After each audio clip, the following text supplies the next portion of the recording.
even military could theoretically be open source, right, on a worldwide level. Because if the goal of the military is fighting tyrants and tyranny, then even if you share with those tyrants, I guess your military know-how and expertise, then it's just a way of kind of connecting with them, and at least you've got some dialogue with them, and you can kind of understand what they're doing, and maybe bring them to the table of discussion. If we share with you these, you can protect yourselves from tyrants and That's tyranny as well. yeah, I guess like the least problematic term are pirates, because those are pretty much 100% definitely criminals. I'm not referring, of course, to like the software pirates, but like actual Right. real RR Pirates. pirates on the seas and some other places. Could be in space, I guess, eventually.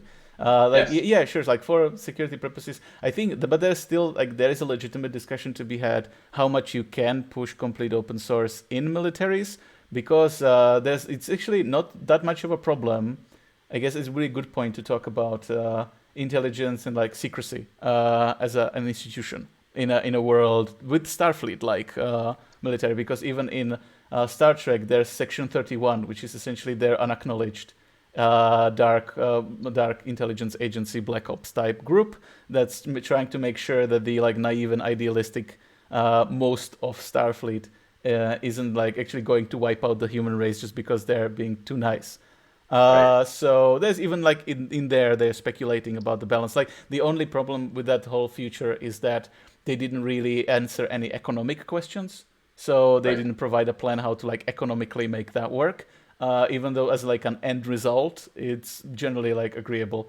But even there, they have the Section 31 because I guess it's not so much an issue to have secrecy when it's acknowledged secrecy, meaning that you, even if like assuming you shared all the designs for like weapons, which I guess there will be argument against, like maybe you don't want to have the latest generation of weapons to be shared. Maybe there has to be like some time, like once it's superseded by something, we can share Sure. the older one with everybody else.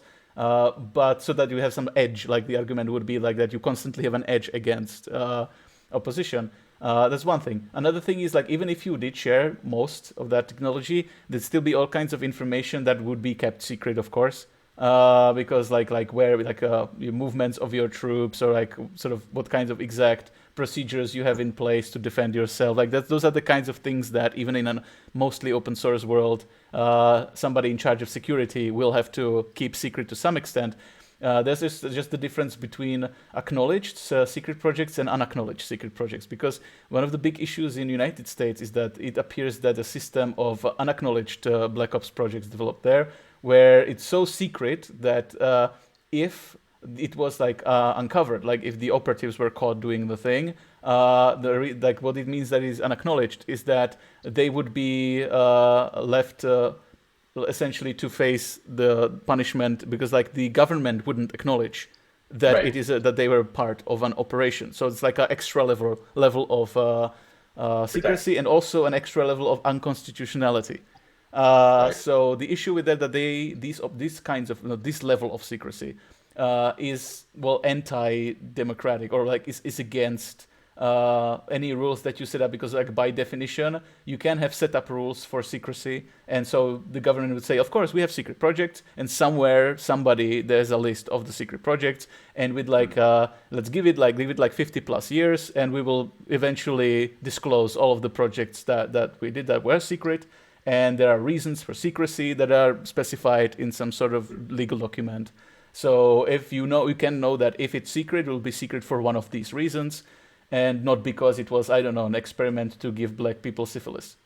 Because it's like Right. some doctors were like I curious. It's like wonder what happens. Let's just do this. It's just like there's like you could like, based on nothing that's anywhere, like why like there's no reason, like justifiable reason for certain kinds of projects that you would ever do them, but they are being done because always in intelligence agencies there are groups that do have essentially nefarious objectives that are not in the best interest of everyone, even if the people doing the projects may think that these things are. But because there's always like a level of people who like let's blow up a nuclear bomb on the moon to see what Yeah. happens, and it's just like Yeah. yeah, if you made that like public and said like that's a plan that we want like to pursue, that of course like everybody would tell you like, no, don't do that. So these kinds of things that everybody would be against essentially can only be done in an unacknowledged, super duper secret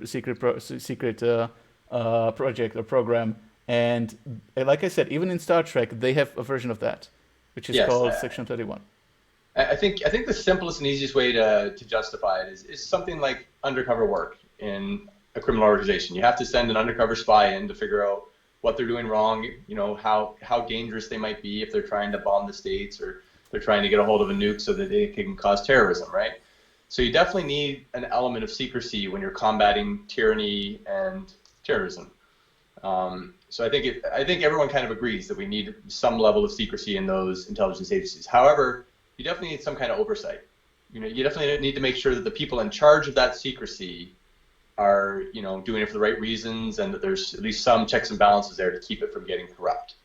And we can use similar methodologies to how we work out fake news to some extent, as long as we have gatekeepers chosen, in an unbiased, fair way, and it's up to those gatekeepers to choose what secrets are necessary and what aren't necessary, and that they don't get too corrupted along the way. So I guess as long as you have enough people involved in the secrecy to justify what's important and what's not, and what's acceptable and what's not, as far as the level of secrecy required to keep us safe from terrorism and tyranny, I think that can work really well, Well, right? But you definitely need that level.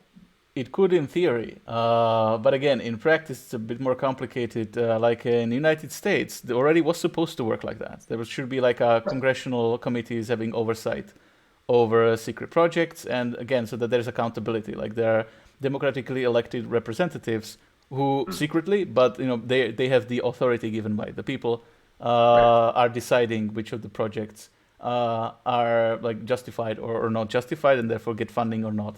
Right. So yes, ideally, the problem is, I think, when there's just too much opportunity to make a lot of money by doing something shady. So the solution there is not just that you can't just set up a system that in theory has checks and balances. It's still Right. about the character of people involved in that.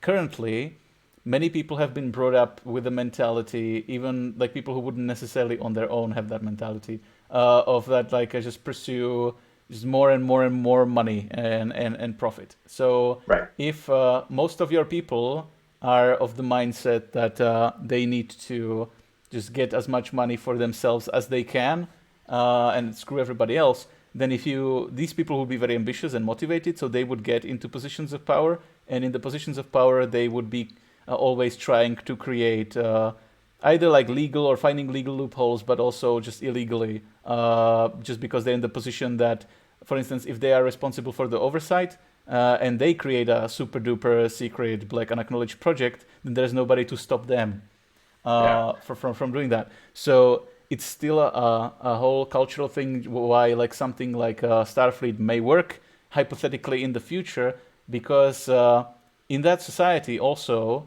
there's not much motivation for trying to set up like black ops projects to just sell drugs to make money, because Yeah. what would you do with the extra money? Like Exactly. in that economy, if you need something, you can get it. Right.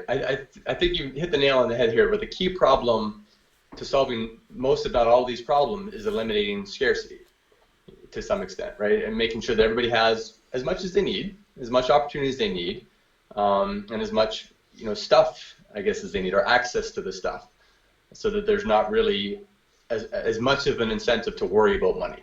If we can make a world where essentially everyone has what they need and doesn't need to worry about money, then all this stuff becomes more plausible and easier to police and less corruptible. Yeah, there's just because everything is a catch. Because if you're trying to solve problems, it's like a never-ending process. If you think it through, if you do this, then what changes is like the nature of bias changes, or nature of why people would want to do things against the rules, and it just Mm. moves from the economic incentive, it moves to ideological incentive. So if you look at people who have the most, like all the money in the world already, Mm. yeah, like a lot of them sort of out of inertia are still just like just have more money, because if I have more zeros than the other guy, then that's better. Yeah, there's an element of that, but it sort of becomes about their ideological squabbles. that they have some sort of like a pet idea that then they're putting the money behind, and that they're trying to just like win the like ideological war about Right. things that are essentially, I guess it's maybe less dangerous in that the ideological wars are about something that's irrelevant usually to like the real problems or real well-being of people. It's usually constructed, manufactured problem. Hmm. So in that sense, it's a bit less dangerous, but it's distracting. So it's still a kind of problem because then you can. It can happen that the people, like in the best sort of sense, the best case scenario, when you have like post-material, so-called post-materialist culture, which sort of started in the Western world, like around the 90s, really started to like the Green parties Yeah. and stuff like that. So there's definitely like, okay, so since I don't care about that, I actually will choose like a more qualitatively important or higher level of problem that I'm going to be an activist about, which can be very positive. But the sort Okay. of the dark side is also many of these people who don't have real problems then choose pointless ideological wars about like I don't want to like minimize it like too much. Like I things like feminism, of course, have parts of them that are parts of it that are really important and are dealing with real problems and stuff. But then you can sort of build on top of something like gender identity, and you can push it to an extreme level of like, really dealing with irrelevancies or things that are not Yeah. realities anymore. I And then it's just a complete waste of everyone's time. yeah. Okay. That's I agree 100%. That's definitely important to ensure that you keep focused on the right things and that you don't waste time and it doesn't bloat into something that's not sustainable. Like it's scope creep to some extent, where you think of any project and how it starts with a good goal in mind, but then as you're going, you attach a million other goals onto it. And wouldn't it be nice if we had this too? And then you just never finish a project, right? So I think all the stuff we talk about has to be taken from that perspective of one thing at a time. How do we prevent scope creep? How do we prevent things from blowing up and focus on one good goal at a time? Because that's Um, also fractioning. That the sort of the danger for the movement is the sort of mission creep. Is that when people start pursuing a whole bunch of different things, many of which are just like irrelevant pet peeves. Like I said, like with the skeptical movement, and they would just like waste a lot of energy on like squashing Bigfoot theorists. It's just like that's not yeah, really a problem not really to anybody in important. the world. So in that Yeah, case, it can like fracture your movement and divide the attention. yeah, absolutely. Huh. It's definitely a lot of work there. Again, I love the idea of trying to elect or hire gatekeepers for just about all these things to some extent, where you're trying to, as much as possible, pick unbiased, intelligent, you know, people who are in it for the right reasons. They want society to progress towards a more humane, more free, more sustainable society. That's kind of the main goal, I guess, of any organization that we support is, these 17 goals as well as truth and freedom that comes with those goals.